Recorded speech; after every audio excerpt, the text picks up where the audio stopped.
લગ્ન બાદ marriage certificate કઢાવવું એ ખૂબ જ ઝંઝટવાળું કાર્ય છે અને ત્યારબાદ તે સર્ટિફિકેટની જાળવણી કરવી એટલે બહુ મોટી માથાકૂટ થઈ જતી હોય છે. હવે આ તમામ માથાકૂટનો અંત આવી ગયો છે, કારણ કે સરકાર દ્વારા જ છે તે એક જ ક્લિકની અંદર તમને મેરેજ સર્ટિફિકેટ તમારા હાથમાં મળી રહે તેવી સુવિધા ઉપલબ્ધ કરવામાં આવી રહી છે. વાસ્તવમાં વાત એમ છે કે મેરેજ સર્ટિફિકેટ કઢાવ્યા બાદ લોકો તેને સાચવવા માટે જ છે તે ખૂબ મહેનત કરતા હોય છે.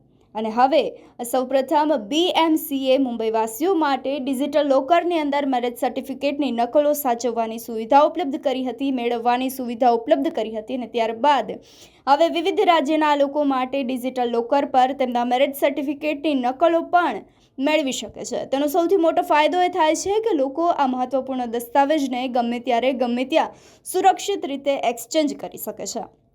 માત્ર આટલું જ નહીં, ડિજિટલ લોકર પર ઉપલબ્ધ આ તમામ દસ્તાવેજો સંપૂર્ણપણે કાયદેસર રીતે માન્યતા પણ ધરાવે છે. આ સેવાનો વ્યાપક લોકો જે છે તે ઝડપી ઉપયોગ કરી રહ્યા છે અને ઝડપથી તે તમામ રાજ્યોમાં વિસ્તૃત કરવામાં આવી રહ્યું છે, જેને લઈ હવે આપનું શું કહેવું છે? આ સુવિધા તમારા માટે ફાયદાકારક છે કે કેમ? અમને કમેન્ટ કરી ચોક્કસથી જણાવશો. નમસ્કાર.